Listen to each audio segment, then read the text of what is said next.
नमस्कार, स्वागत है आप सभी का टोटल न्यूज में। आपके साथ मैं हूं रंजना अंकित द्विवेदी। भारतीय जनता पार्टी ने 5 राज्यों में जिस तरह से चुनाव लड़ा, अब देख रहे हैं किस तरह से बीजेपी के कार्यकर्ताओं का उत्साह चरम पर है। लेकिन निकाय चुनाव को भी भारतीय जनता पार्टी पूरी जोर आजमाइश के साथ लड़ने की तैयारी कर रही है। हरियाणा के अंदर निकाय चुनाव को लेकर दोनों ही बड़े राजनीतिक दल बीजेपी और कांग्रेस एड़ी चोटी का जोर लगा रहे हैं, क्योंकि निकाय चुनाव वो चुनाव होते हैं जिसमें जनता से सीधे जनप्रतिनिधि जुड़ता है। ऐसे में छोटी सरकार बनाने के लिए कांग्रेस भी कोई कोर कसर नहीं छोड़ना चाहती, क्योंकि जनता को यह मैसेज देने की कोशिश में कांग्रेस है कि जनता में अभी भी कांग्रेस के प्रति विश्वास बढ़ा हुआ है। तो बीजेपी चाहेगी कि निकाय चुनाव में ही उसका जीत का परचम लहराए। इसी पर है आज की हमारी बड़ी बहस।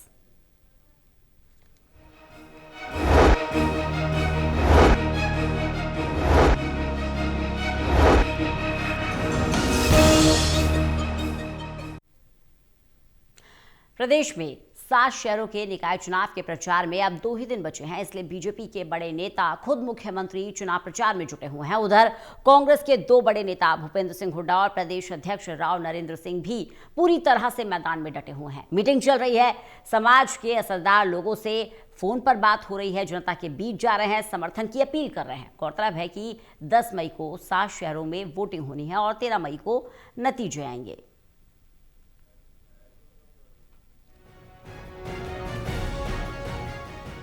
प्रदेश के 3 नगर निगमों सोनीपत, अंबाला और पंचकुला समेत 7 शहरी निकायों के चुनाव प्रचार में अब महज 2 दिन ही बचे हैं। शुक्रवार शाम 5 बजे चुनाव प्रचार थम जाएगा। 10 मई को वोटिंग होनी है।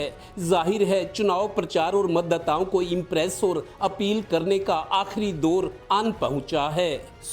मुख्यमंत्री नायब सिंह सैनी और पार्टी के दूसरे छोटे बड़े नेता भी जमकर प्रचार कर रहे हैं। बीजेपी का तो ये स्टाइल भी है कि कार्यकर्ता चुनाव में घर घर पहुंचते हैं। वहीं भूपेंद्र सिंह हुड्डा और कांग्रेस प्रदेश अध्यक्ष राव नरेंद्र सिंह भी पूरा जोर लगा रहे हैं। राव नरेंद्र का तो प्रधान पद हासिल करने के बाद पब्लिक में पहली बार जाना हो रहा है। 10 तारीख को वोटिंग है। आज जो रिपोर्ट, जो लोगों की भावनाएं हमारे पास आ रही है, वो सोनीपत के अंदर एक तरफा जीत कमल के फूल की, हमारे यहाँ से राजीव जैन और कुणाल कौशिक जी का, आप सबका आशीर्वाद इनको भरपूर मिलने वाला है। अब बड़ा सवाल ये कि हाल ही में हुए 5 राज्यों के चुनावी नतीजों का असर क्या शहरी सरकार पर भी पड़ेगा या गली मोहल्ले वाले मुद्दे ही हावी रहेंगे। हालांकि बड़े नेताओं की मौजूदगी के कारण उनके चेहरों और साख का कुछ असर तो रह ही सकता है। मैं गया था पंचकुला, कल जाऊंगा सोनीपत। 3 मुख्य तौर पे हमारे निकाय कॉरपोरेशन के हैं। कॉरपोरेशन जहाँ पे हैं पंचकुला और अंबाला और सोनीपत। तीनों जो अब तक रेस्पॉन्स आ रहा है, लोगों का रुझान कांग्रेस की ओर है और हमारे बहुत अच्छा रिजल्ट रहेगा। गौरतलब है कि 2014 में सत्ता में आने के बाद से निकाय चुनाव में बीजेपी का ट्रैक रिकॉर्ड बहुत बेहतर रहा है, पर इस बार कांग्रेस भी चांस लेने की जुगत में है। वो मुकाबला दिलचस्प बनाकर आगे की तैयारी का संकेत देना चाहती है। बीजेपी जहां एक बार फिर ट्रिपल इंजन सरकार, तिगुनी रफ्तार का नारा दे रही है, वहीं कांग्रेस ग्रीन सिटी और भ्रष्टाचार मुक्त निकाय का नारा दे रही है। चुनाव प्रचार खत्म होने में अब 2 दिन बाकी हैं। अगले 2 दिन बाद 10 मई को वोटिंग और इसके तीसरे दिन 13 मई को वोटों की गिनती। 5 राज्यों के विधानसभा चुनाव देख लिए, अब जरा हरियाणा के 3 नगर निगमों समेत शहरी निकायों की बारी है। Haryana bureau, total news. तो इसी पर हम चर्चा करेंगे कि निकाय चुनाव को लेकर जो सियासी सरगर्मी बढ़ी हुई है और विधानसभा चुनावों के जो परिणाम आए हैं, उसका असर हरियाणा के निकाय चुनाव पर कितना पड़ने वाला है। चुनाव प्रचार अपने आखिरी दौर में है और सभी सियासी दल पूरी ताकत लगा रहे हैं, जनता के बीच जा रहे हैं, जनता को लुभाने की कोशिश कर रहे हैं। हमारे साथ हमारे पैनलिस्ट जुड़े हुए हैं। वीरेंद्र सोनी साहब हमारे साथ जुड़े हुए हैं, वरिष्ठ पत्रकार हैं। हमारे एसोसिएट एडिटर देवेंद्र कथुरिया हमारे साथ जुड़े हुए हैं। इसके अलावा डॉक्टर महेश कुमार हिसार से हमारे एसोसिएट एडिटर हमारे साथ जुड़ गए हैं। सबसे पहले वीरेंद्र सोनी सर के पास जाऊंगी।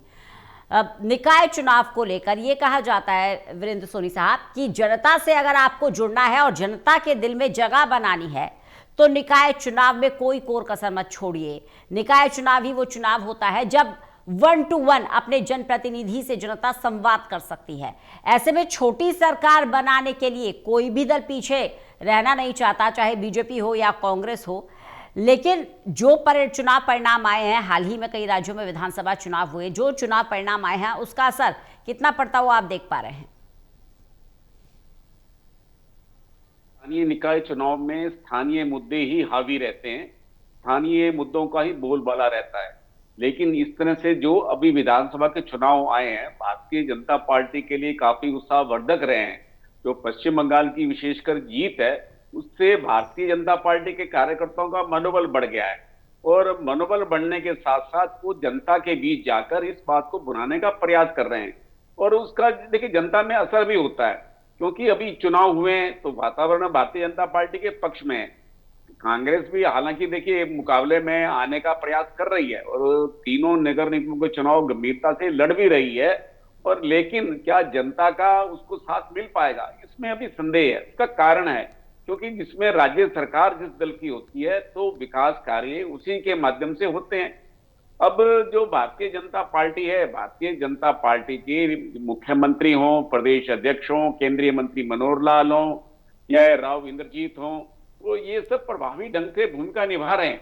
वो जनसभाएं संबोधित कर रहे हैं और इस बार तो मई में वातावरण काफी अच्छा है, मौसम ठीक होने के कारण दोपहर में भी लोग जो है प्रचार कर रहे हैं। नहीं तो वैसे मई में काफी गर्मी होती है, लेकिन इस बार उतनी गर्मी है नहीं, तो मौसम ठंडा होने के कारण उम्मीदवारों को इस बात का भी लाभ मिल रहा है, जनसंपर्क में उनको कोई कठिनाई नहीं आ रही है।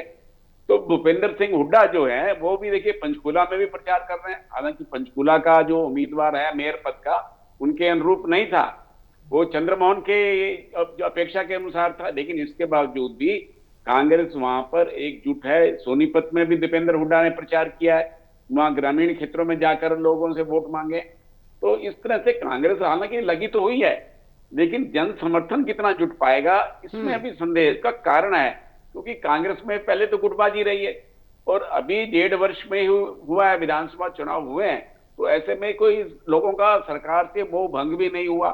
और पंचकूला के अंदर आज जो है रणदीप सुरजेवाला ने, चंद्रमोहन ने और प्रदेश कांग्रेस अध्यक्ष ने आज प्रेस कॉन्फ्रेंस करके कहा है कि पंचकूला में तो डबल वोट बने हुए हैं, 85 से ज्यादा डबल वोट है, बस जिसका जो है कि ये तो वोट चोरी हो गया, इससे तो जो वहां का जो जनादेश है वो प्रभावित होगा।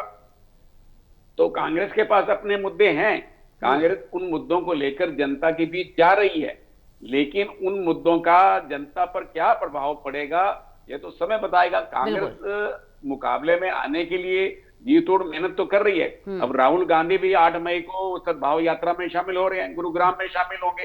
हालांकि इन 3 नगर निगमों से तो कोई संबंध है नहीं, लेकिन वहां भी कांग्रेस के कार्यकर्ता जुटेंगे। तो वो चाहे पद यात्रा में, चौधरी राजेंद्र सिंह की पद यात्रा में चाहे कुछ देर के लिए शामिल होंगे, लेकिन इससे कांग्रेस में एक नई संस्कृति का जन्म होगा, एक नए गुट का भी जन्म होगा, जिसको मान्यता मिलेगी। राजेंद्र सिंह काफी समय से सद्भाव यात्रा निकाल रहे थे, तो इस तरह कांग्रेस तो अभी गुटबाजी में रहने वाली है, उसमें कोई अंतर आने वाला नहीं। इस पर भी चर्चा करेंगे, एंटी इनकम्बेंसी हो गया, गुटबाजी हो गया, इसका असर तो पड़ता है, हर पार्टी पर पड़ता है और नेगेटिव इम्पैक्ट ही होता है इसका। लेकिन जहां हम बात कर रहे हैं मुकाबले की, देवेंद्र लंबे समय से आप चुनाव कवर करते रहे हैं, लेकिन इस बार का निकाय चुनाव अगर आप देखें तो ऐसा लग नहीं रहा ये सिर्फ निकाय चुनाव है, इतनी ही जोर आजमाइश की जा रही है जितनी विधानसभा चुनावों में की जाती है। मुख्यमंत्री नायब सिंह सैनी चुनावी मैदान में उतरे हुए हैं, उधर से भूपेंद्र सिंह हुड्डा उतरे हुए हैं, दीपेंद्र हुड्डा उतरे हुए हैं। मतलब कुल मिलाकर ये कहा जा सकता है कि तमाम बड़े चेहरे जनता के बीच में जा रहे हैं, मतलब हल्के में नहीं ले रहे हैं दोनों ही दल इस चुनाव को।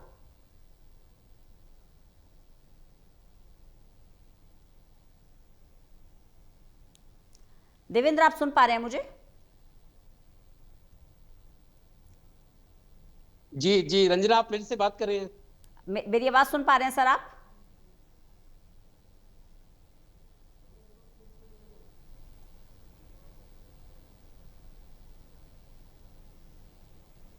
लगता है संपर्क हमारा नहीं हो पा रहा है, एक बार फिर से संपर्क साधने की कोशिश करेंगे।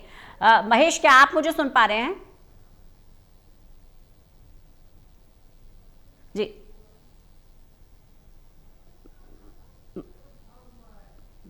महेश, मैं आपको सुन नहीं पा रही हूँ। महेश, मैं आपको सुन नहीं पा रही हूँ। एक बार मैं चाहूंगी आप अपना ऑडियो चेक कराएं।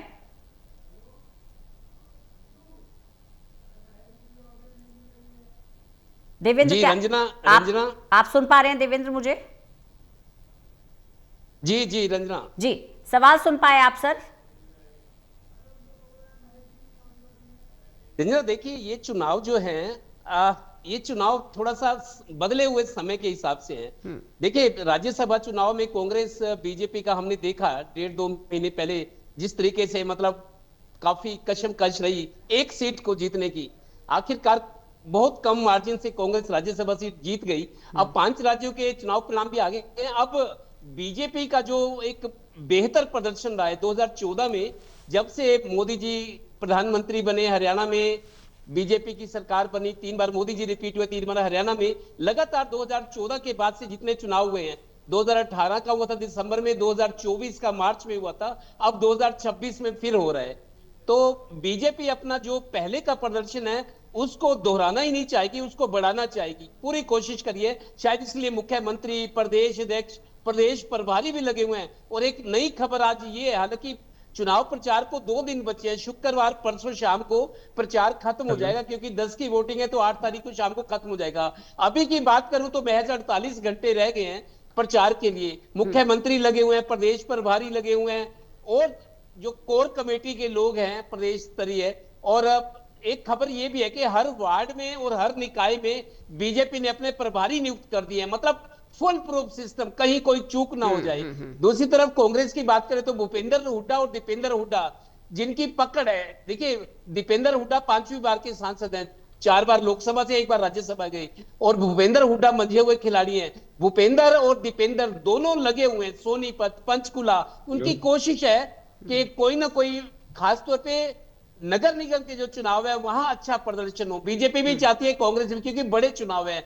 बड़े चुनाव का जो रिजल्ट रहेगा उसका मैसेज हाईकमान तक जाएगा, आसपास के पड़ोसी राज्यों में, पूरे शायद देश में भी जाएगा। जैसे हमने पीछे गुजरात के चुनाव देखे, निकाय चुनाव में पूरे देश की खबर बनी कि निकाय चुनाव में बहुत बेहतर प्रदर्शन बीजेपी का। यही हरियाणा पर भी नजर है, क्योंकि 5 राज्यों के चुनाव नतीजों के तुरंत बाद अब हरियाणा के शहरी सरकार, छोटी सरकार के चुनाव है। तो कांग्रेस कसर नहीं छोड़ी, ना बीजेपी छोड़ रही। अब देखना यह है कि महज 13 तारीख को रिजल्ट आएगा, 10 को वोट पड़ने हैं, 6-7 दिन की बात है। आज 6 तारीख भी गुजर गई, तो 13 को तो परिणाम आना है, 1 हफ्ते की बात है, और आज के दिन ही अगले हफ्ते परिणाम आएंगे। तो कांग्रेस पूरा जोर लगा रही है। कांग्रेस की कोशिश है कुछ हासिल हो जाए, हासिल ना भी हो तो कम से कम क्लोज फाइट हो। कांग्रेस की यही उपलब्धि होगी, ताकि आगे आने वाले चुनाव के लिए कांग्रेस लड़ाई के लिए तैयार रहे, उनका जज्बा बना रहे। जो गुटबाजी तो आज भी हावी, आज दीपेंद्र हुड्डा पानीपत में आए हुए थे, अभी शाम को प्रेस कॉन्फ्रेंस थी, लेकिन वही हुड्डा समर्थक ही उसमें थे, शैलजा और सुरजेवाला के लोग नहीं थे। तो दीपेंद्र हुड्डा की भीड़ काफी थी, अभी 1-2 घंटा पहले प्रेस कॉन्फ्रेंस है, लेकिन हुड्डा समर्थकों का ही वो शो था, ना सुरजेवाला के लोग थे, ना कुमारी शैलजा के। तो गुटबाजी का असर अभी भी नजर आ रहा है, लेकिन भूपेंद्र दीपेंद्र हुड्डा की कोशिश और प्रदेश अध्यक्ष की कोशिश है अच्छा परिणाम हो, ताकि केंद्रीय नेतृत्व से शाबाशी मिले, उनको लगे कि हाँ ये हमारी टीम बीजेपी सरकार से लड़ सकती है, अपने रास्ते बना सकती है। बिल्कुल महेश, क्योंकि अगर हम बीते विधानसभा चुनाव को देखें तो बड़ी उम्मीदें लगाए बैठी थी कांग्रेस के इस बार सत्ता पर काबिज होगी, लेकिन हार का सामना करना पड़ा। ऐसे में ये निकाय चुनाव और भी ज़्यादा महत्वपूर्ण इसलिए हो जाते हैं कि अगर परफॉर्मेंस अच्छा रहा तो हाईकमान के साथ साथ जनता को भी ये मैसेज दे पाएंगे कि जनाधार है, हवाई दावा नहीं था जीत का, और आगे के लिए भी रास्ते खुलेंगे। देखिए रंजना, साफ तौर से बात तक कही जा सकती है कि कांग्रेस पार्टी इस वक्त भारतीय जनता पार्टी से बहुत कुछ सीख रही है। सबसे पहले उम्मीदवार उतारने का काम कांग्रेस पार्टी ने किया, क्योंकि भारतीय जनता पार्टी बढ़त ले जाती थी। उसके बाद इस बार थोड़ा परिवर्तन जो देखने को मिला, हमेशा से निकाय चुनाव में अलग थलग उम्मीदवार को छोड़ दिया जाता था, और भूपेंद्र सिंह हुड्डा सरीखे नेता तो ये कहा करते थे कि ये भाईचारे का चुनाव है, इसमें मैं नहीं जाऊंगा। लेकिन इस बार तमाम नेताओं को झोंका जा रहा है, अलग अलग जिलाध्यक्षों को जिम्मेदारियां दी गई हैं। प्रदेश के वो इलाके जहां पर इस वक्त कोई चुनाव नहीं है, वहां से जिलाध्यक्षों को बुलाकर कांग्रेस पार्टी ने चुनाव क्षेत्रों में तैनाती दी है। यानी इंडिविजुअल परफॉर्मेंस की यहां पर बात चल रही है। भारतीय जनता पार्टी से बहुत कुछ सीख रही है इस बार कांग्रेस पार्टी। कई मायनों में संगठन को किस तरीके से एक्टिव रखना है, ये कोशिश इस चुनाव के जरिए एक टेस्ट मोड में कांग्रेस पार्टी इस वक्त नजर आ रही है। और उसके अलावा सक्रियता बढ़ाने की कोशिश तमाम दूसरे इलाकों में जो नेता इस वक्त कांग्रेस पार्टी के पास मौजूद हैं, उन तमाम नेताओं को इस्तेमाल करने की कोशिश इस वक्त इस चुनाव में देखने को मिल रही है। और मैं चुनाव का खास तौर पर यहां जिक्र करना चाहूंगा, उकलाना का एक नगर पालिका का चुनाव है, जहां पर श्रीनिवास गोयल भारतीय जनता पार्टी के एक सबसे पुराने कहा जा सकता है कि नींव के पत्थर इस पार्टी से नींव के पत्थरों में उनका नाम जोड़ा जाता है। लेकिन उनकी पुत्र वधू जो है वो नगर पालिका चुनाव में उतारी गई है और तमाम दिग्गज नेता, तमाम कैबिनेट मंत्री, यहां तक कि यह भी कहा जा रहा है कि मुख्यमंत्री भी उनके प्रचार के लिए पहुंचेंगे। लेकिन कड़ी चुनौती उन्हें मिल रही है एक निर्दलीय उम्मीदवार से, जिसे कांग्रेस पार्टी ने समर्थन किया है। और भारतीय जनता पार्टी के रणनीतिकार को यह चिंता सता रही है कि कहीं कोई अनहोनी ना हो जाए। यानी मुख्यमंत्री जिस चुनाव में पहुंच रहे हैं, तमाम कैबिनेट मंत्री जिस चुनाव में पहुंच रहे हैं, चुनाव भी कैसा, एक छोटे से चुनाव का, यानी नगर पालिका का चुनाव, जो कि उकलाना सीट पर है, जहां भारतीय जनता पार्टी के एक दिग्गज ने अपनी पुत्र वधू को उतारने का काम किया है। तो वहां पर हार का डर भारतीय जनता पार्टी को सता रहा है। तो ये मानकर चलिए कि कांग्रेस पार्टी इस बार पहले से ज्यादा मेहनत कर रही है, लेकिन इसका मतलब यह भी नहीं है कि भारतीय जनता पार्टी के लिए तमाम चुनौतियां पूरी तरह खत्म हो गई है। पसीना इस वक्त भारतीय जनता पार्टी के लोग भी बहा रहे हैं, क्योंकि किसी अनहोनी की आशंका से भारतीय जनता पार्टी के लोग भी कहीं कहीं सहम जाते हैं, डर जाते हैं। और ये एक्सीडेंट की जो स्थिति है, ये भारतीय जनता पार्टी पर बहुत ज्यादा भारी पड़ सकती है। और यही वजह है कि यहाँ पर सारा दमखम जो है, मुख्यमंत्री से लेकर तमाम कैबिनेट मंत्री से लेकर, इतने छोटे चुनाव में इतनी ज्यादा ताकत का इस्तेमाल हैरान कर देने वाला है। लेकिन ये भारतीय जनता पार्टी कर रही है, और चूंकि भारतीय जनता पार्टी ये कर रही है, तो कांग्रेस पार्टी को इस बार ये करना पड़ रहा है। जी वीरेंद्र सोनी साहब, बीजेपी के जब हम तमाम हथियारों की बात करते हैं या रणनीति की बात करते हैं, एक सबसे बड़ा मजबूत फैक्टर बीजेपी का है कांग्रेस की एंटी इनकम्बेंसी या फिर कांग्रेस की गुटबाजी। ये वो दो हथियार हैं जो हमेशा बीजेपी के लिए कारगर साबित होते हैं। तो कुल मिलाकर कहीं ना कहीं बैकडोर से कांग्रेस की यही गुटबाजी बीजेपी को मजबूती देती है, यही एंटी इनकम्बेंसी बीजेपी को फायदा देती है। तो क्या लगता है इस बार के निकाय चुनाव में, क्योंकि हम देख रहे हैं सुरजेवाला गुट अलग है, शैलजा गुट अलग है, फिर बृजेंद्र सिंह का गुट अलग है, भूपेंद्र सिंह हुड्डा का गुट अलग है, ये जो अलग अलग गुट बने हुए हैं, कम से कम निकाय चुनाव में क्या ये एक साथ मजबूती दिखा पाएंगे कि नहीं, कांग्रेस एक है, संगठन एक है? देखिए, कांग्रेस कमजोर है लेकिन भारतीय जनता पार्टी मजबूत है। भाई, कांग्रेस की कमजोरी का तो भारतीय जनता पार्टी को पहले लाभ मिलता रहा है और स्वाभाविक रूप से इस बार भी लाभ मिलेगा। लेकिन भारतीय जनता पार्टी अपने आप में मजबूत है, कारण उसका प्रदेश संगठन, प्रदेश सरकार, तो ये भारतीय जनता पार्टी की मजबूती का आधार है। शुरू से देख लीजिएगा, शहरों में जब भारतीय जनसंघ हुआ करता था, जनसंघ का जो एक आधार रहता था, निकाय चुनाव में जनसंघ का ही दबदबा रहता था। तो वो एक दबदबा बना हुआ था, वो वहां के इलाके के मतदाताओं से संवाद था, मुद्दे उठाने की बात थी।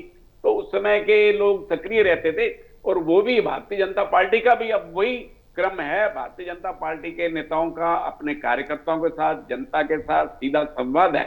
और देखिए, चुनाव तो आम आदमी पार्टी भी लड़ रही है, इंडियन नेशनल लोकदल भी लड़ रहा है, लेकिन ये दोनों सिर्फ अपनी उपस्थिति दर्ज कराना चाहते हैं।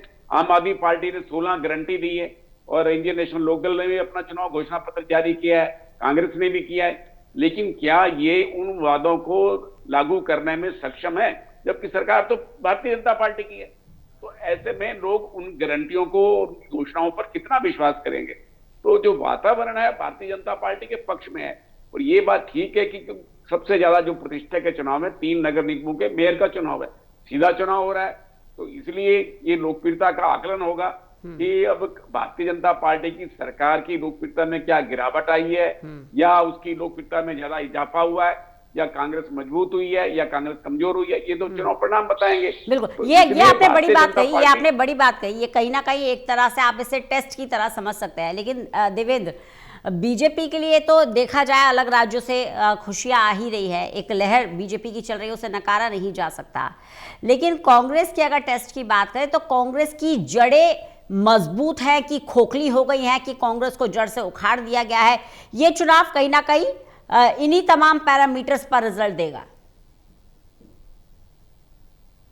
देखिए रंजना, इसमें कोई संदेह नहीं, बीजेपी बहुत मजबूत संगठन है, पूरी अच्छी रणनीति होती है और जिसको जो काम दिया जाता है वो पूरी तन्मयता से, समर्पण से करता है। बीजेपी संगठन का कोई सानी नहीं है पूरे देश में आज की तारीख में। हरियाणा में भी देखें तो बीजेपी संगठन के लिहाज से बहुत मजबूत है, नेताओं की पूरी फौज है, अच्छे वक्ता है, सरकार होने का फायदा मिलेगा, अनुभव भी है। लेकिन कांग्रेस की जहां तक बात है, कांग्रेस के लिए उतनी परिस्थितियां अनुकूल नहीं है। बावजूद इसके कांग्रेस के जो बड़े नेता है, भूपेंद्र हुड्डा है, दीपेंद्र हुड्डा, बहुत चुनाव लड़े हैं, राव नरेंद्र सिंह पुराने नेता है, विधायक रहे हैं, और जो रणनीति बनाने वाली कोर कमेटी है, देखिए नेताओं की, अनुभवी नेताओं की कमी नहीं है। कांग्रेस मार खाएगी तो गुटबाजी की वजह से, आपसी तालमेल ना होने की वजह से, और सरकार में कोई उनकी हिस्सेदारी नहीं है। सरकार की तरफ से क्या आश्वासन दे सकते हैं, वो तो मुख्य विपक्षी पार्टी है, ये भरोसा दे रहे हैं उनका।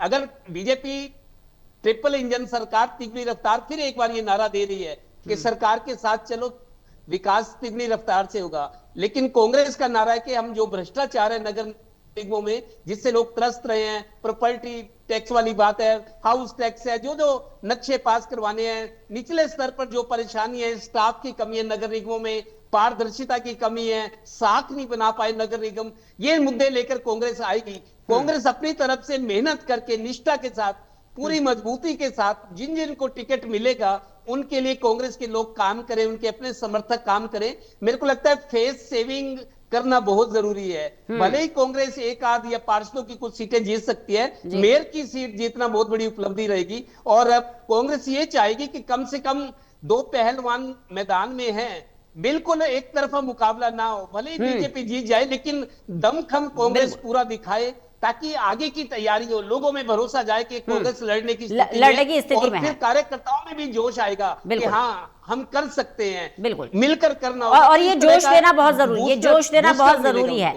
महेश, व्यंग के रूप में ही एक बहुत बड़ी बात कही जाती रही है कांग्रेस के लिए। बीते विधानसभा चुनावों में भी हालांकि ये देखा गया है, लेकिन निकाय चुनाव में तो और भी जोर शोर से ये बात कही जा रही है कि अब कांग्रेस जमीन पर उतरकर चुनाव लड़ रही है, एसी कमरों में बैठकर चुनाव नहीं लड़ रही है। तो कहीं ना कहीं ये मैसेज तो जा रहा है कि जनता के बीच में तमाम बड़े चेहरे कांग्रेस के पहुंच रहे हैं, बात कर रहे हैं, अपनी बात रख रहे हैं, समझाने की कोशिश कर रहे हैं कि अब पार्टी का विजन क्या है।